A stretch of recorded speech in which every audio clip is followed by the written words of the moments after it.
നമ്മുടെ reporter T വിയുടെ ഒരു പ്രധാനപ്പെട്ട പരിപാടിയാണ് മീറ്റ് ദ എഡിറ്റേഴ്സ് എന്ന് പറയുന്ന പരിപാടി. അതിനെക്കുറിച്ച് ചില അഭിനന്ദനങ്ങളും ചില വിമർശനങ്ങളും ഒക്കെ തന്നെ ഞാൻ നേരത്തെയുള്ള പരിപാടികളിൽ പറഞ്ഞിട്ടുണ്ട്.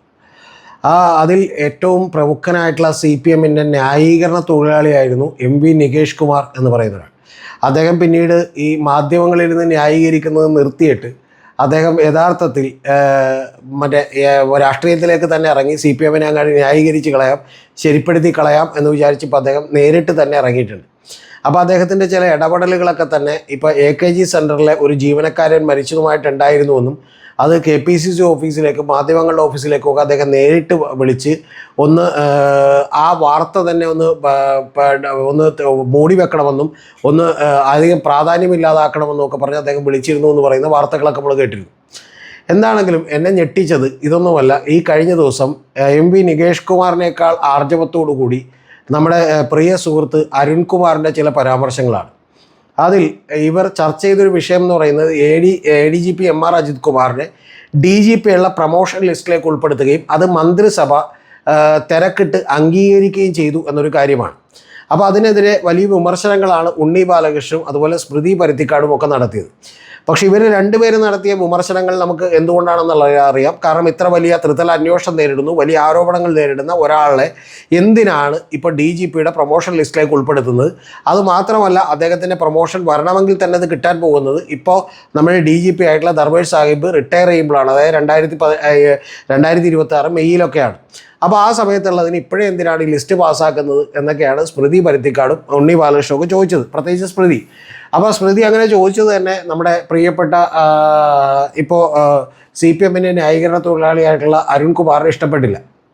അപ്പോൾ അദ്ദേഹം പറയുന്നൊരു കാര്യം, സർക്കാർ ഒപ്പമുണ്ടോ എന്നുള്ളതായിരുന്നു ഈ ചോദ്യം. അതായത് ഈ പറയുന്ന ടോപ്പിക്, അവർ ചർച്ച ചെയ്ത ടോപ്പിക്ക് MR അജിത് കുമാറിനൊപ്പം സർക്കാർ ഒപ്പമുണ്ടോ എന്നുള്ളതാണ്. എന്നെ ഞെട്ടിച്ചത് അരുൺകുമാർ പറയുന്നത് അജിത് കുമാറിനൊപ്പം സർക്കാർ ഇല്ല എന്നുള്ളതാണ്. വലിയ ഗംഭീരമായി പോയത് ശരിക്കും പറഞ്ഞാൽ എന്നെ ഞെട്ടിച്ച് കളഞ്ഞു.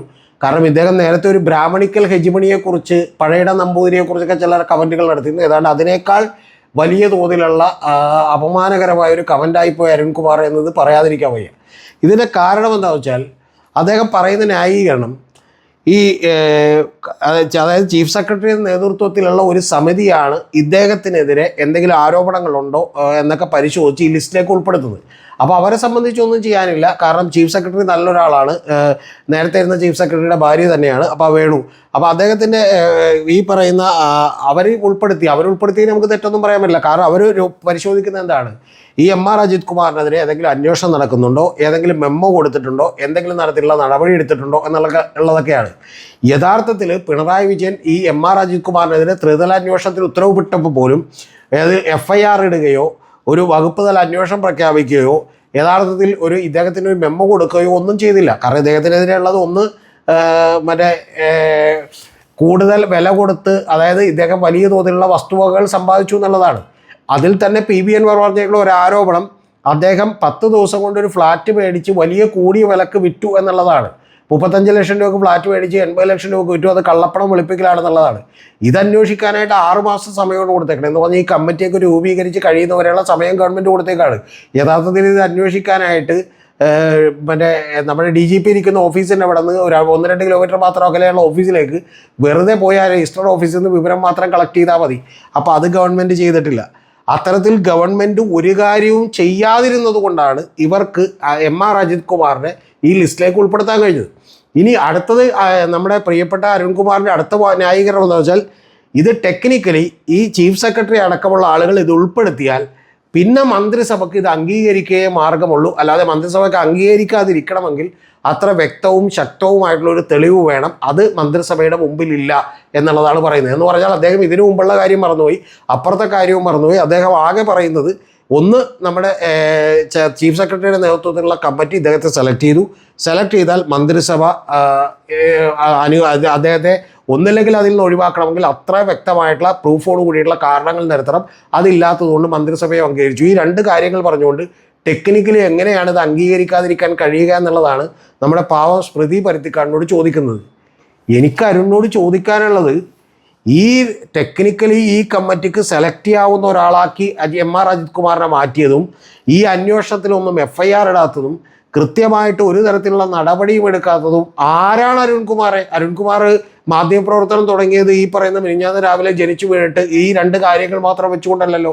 ഇതിനു മുൻപ് ഈ PV അൻവർ അടക്കമുള്ള ആളുകൾ നിങ്ങളുടെ ചാനലിലുള്ള ഉയർത്തിയിട്ടുള്ള വലിയ വിമർശനങ്ങൾ, അതായത് അദ്ദേഹം ഒരു ഫ്ലാറ്റ് മേടിച്ച് 10 ദിവസം കൊണ്ട് ആരെങ്കിലും മറച്ചു വെക്കുമോ, അങ്ങനെ മറച്ചു വിറ്റത് തന്നെ വലിയ കൂടിയത് ഇരട്ടി തുകക്ക് മറച്ചു വെക്കുമ്പോൾ കിട്ടിയത് വലിയ കള്ളപ്പണം വെളുപ്പിക്കൽ എന്ന് പറഞ്ഞൊരു പരിപാടിയായിരുന്നു എന്ന് പറഞ്ഞതെങ്കിലും അന്വേഷിച്ച് കൃത്യമായിട്ടൊരു റിപ്പോർട്ട് കൊടുത്താൽ, ഒരാഴ്ച കൊണ്ട് റിപ്പോർട്ട് കൊടുത്താൽ ഈ ലിസ്റ്റിലേക്ക് MR അജിത് കുമാർ ഉൾപ്പെടുത്താൻ പറ്റില്ല. അതെല്ലാം മറച്ചു വെച്ചുകൊണ്ട് നേരെ പറയുന്ന ഒരു കാര്യം, ഈ രണ്ട് കാര്യങ്ങൾ മാത്രമാണ് നമ്മുടെ പ്രിയപ്പെട്ട അരുൺകുമാർ പറയുന്നത്. സ്മൃതി പരുത്തിക്കാടും ഇത് ചോദിക്കാതെ വിട്ടുപോയി. കാരണം ഈ രണ്ട് കാര്യങ്ങൾ അരുൺകുമാർ പറഞ്ഞത് സാങ്കേതികമായി ശരിയാണ്. കാരണം ഒന്ന്, എക്സ്പേർട്ട് കമ്മിറ്റി ആയിട്ടുള്ള നമ്മുടെ ചീഫ് സെക്രട്ടറി നേതൃത്വത്തിലുള്ള കമ്മിറ്റി ഇദ്ദേഹത്തെ സെലക്ട് ചെയ്തു. കാരണം ഇദ്ദേഹത്തിന് രേഖാമൂലമായിട്ടുള്ള ഒരു മെമ്മോയോ ഒരു പരാതിയോ ഒരു കേസോ വിജിലൻസ് കേസോ ഒന്നും നിലവിലില്ല. അത് കറക്റ്റ്. അടുത്തത്, മന്ത്രിസഭ ഇത് അംഗീകരിക്കുന്നു. പക്ഷേ മന്ത്രിസഭ ഇത് അംഗീകരിക്കാൻ വേണ്ടിയാണ് മന്ത്രിസഭയും പിണറായി വിജയനും P ശശിയും കൂടി ഇത്തരത്തിൽ അദ്ദേഹത്തിനെതിരെയുള്ള എല്ലാ കേസുകളും ഒതുക്കി തീർക്കുകയും കേസുകൾക്കെല്ലാം തന്നെ 6 മാസം 1 കൊല്ലം വരെയുള്ള സമയം കൊടുക്കുകയും ചെയ്തത് എന്ന് സ്മൃതി പരുത്തിക്കാട് പറഞ്ഞില്ല. എന്നിട്ട് ഈ ടെക്നിക്കലിയുള്ള കാര്യം പറഞ്ഞ് ഞെളിയുന്ന അരുൺകുമാറോട് ചോദിക്കാനുള്ളത്, ഇത് ഇങ്ങനെ ചെയ്യരുത്, ഇതിനേക്കാൾ ഭംഗിയായി വളരെ കൃത്യമായിട്ട് നികേഷ് കുമാർ ചില കാര്യങ്ങൾ ന്യായീകരിച്ചിരുന്നു. അത്തരത്തിൽ കുറച്ചുകൂടി ആളുകൾക്ക് ബോധ്യമാകുന്ന, കുറച്ചു മിനിറ്റ് നേരത്തേക്കെങ്കിലും ഇയാൾ പറയുന്നത് ശരിയാണെന്ന് തോന്നുന്ന കുറച്ചുകൂടി വലിയ ന്യായീകരണങ്ങൾ കണ്ടുപിടിക്കാനും പുതിയ ക്യാപ്സ്യൂളുകൾ ഉണ്ടാക്കാനും പ്രിയപ്പെട്ട അരുൺകുമാർ ശ്രദ്ധിക്കും എന്നാണ് എനിക്ക് തോന്നുന്നത്. പലപ്പോഴും അദ്ദേഹം ഞാനുമായി പലതവണ ഫോണിൽ സംസാരിച്ചിട്ടുണ്ട്. വളരെ നന്നായി സംസാരിക്കുന്ന ഒരാളാണ്. പലപ്പോഴും ഫോണിലൂടെയും വാട്സപ്പിലൂടെയൊക്കെ ചില കമ്മ്യൂണിക്കേഷൻസ് ഉള്ള ഒരാളാണ്. അപ്പോൾ അതുകൊണ്ട് കുറച്ചുകൂടി മികച്ച ന്യായീകരണങ്ങളുമായി മികച്ച ക്യാപ്സ്യൂളുകളും AKG സെൻറ്ററിൽ നിന്ന് തരണം എന്നുള്ളത് അങ്ങ് ആവശ്യപ്പെടണം. കാരണം അങ്ങ് എടുക്കാൻ പോകുന്ന സ്റ്റാൻഡ് CPM-ന് അനുകൂലമാണെങ്കിൽ ഇതൊക്കെ പറഞ്ഞാൽ ശരിക്കും സ്വന്തം മുഖം വികൃതമാകും എന്നുള്ളത് അരുൺകുമാർ ഓർക്കുന്നത് വളരെ നല്ലത്.